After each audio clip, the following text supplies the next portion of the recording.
first gold chains date back to the ancient cultures of Iraq and Greece. They were symbols of wealth, royalty, and the divine. Lucky for us, jewelers now make these personal treasures more affordable and more durable than ever. But you may be surprised to learn what they put in the gold to make it better.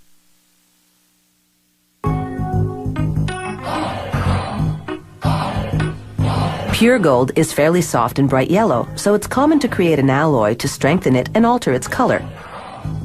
Copper lends a reddish hue, and brass helps the alloy melt more quickly than gold and copper would alone.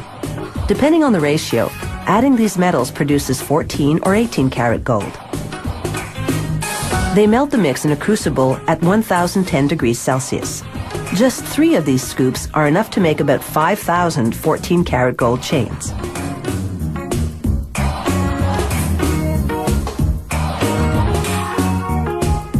A worker pours the molten alloy into a casting machine. Water cools the metal to around 370 degrees Celsius, solidifying it. The metal passes through a round die, which shapes it into a golden rod that's nearly 2 meters long.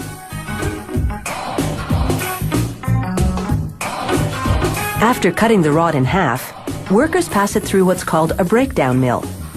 The machine reshapes the rod from round to square, so it'll be easier to stretch.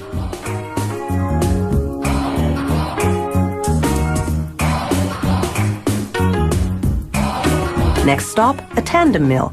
It's got 12 rollers that stretch the rod until it's about as thin as a piece of spaghetti. As it emerges, rollers shape the rod into a coil that's 24 meters long.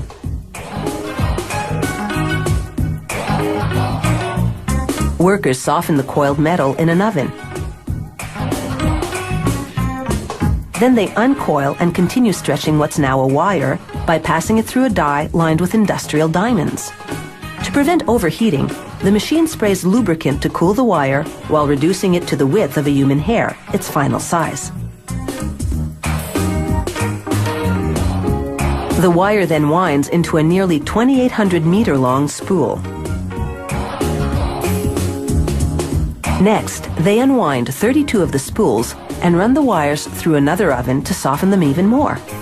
Just in case you're thinking working here is a golden opportunity, you should know that security is very tight. Employees must pass through metal detectors before going home, and wearing jewelry to work is strictly forbidden. This machine makes what's called cable chain. It passes wire through a link and closes it to make another link. The machine makes 600 links per minute.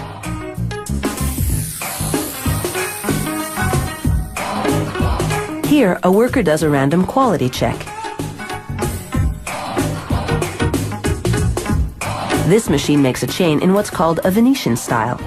The wire passes through a channel where mechanical jaws bend it over a die to make a link with the preceding segment.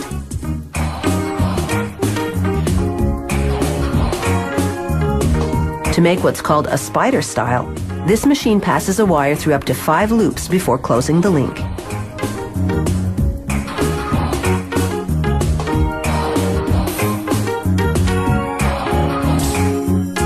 For a Figaro-style chain, this machine makes 3 short links before a mechanical arm moves the chain to another area to add 1 longer link.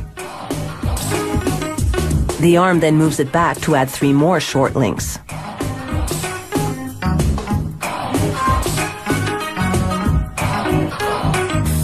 The simplest style is what's called a rope chain.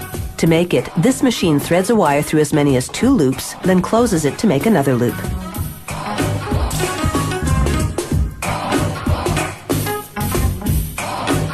They coat the finished chains with a lubricating powder that prevents the links from sticking to each other during the next step, when they heat the chains to 815 degrees Celsius. This activates a soldering agent added to the metals earlier. It fuses the ends of the links to each other. This machine welds a link to a clasp on the chain. A tag indicating the gold quality goes onto the clasp. Finally, the chains go through 4 chemical baths, which thoroughly clean them. Then workers plate them with a layer of 14 or 18 karat gold. Plating gold with gold creates a more vibrant finish. After one last quality check, these chains are ready to dazzle their way to a neckline near you.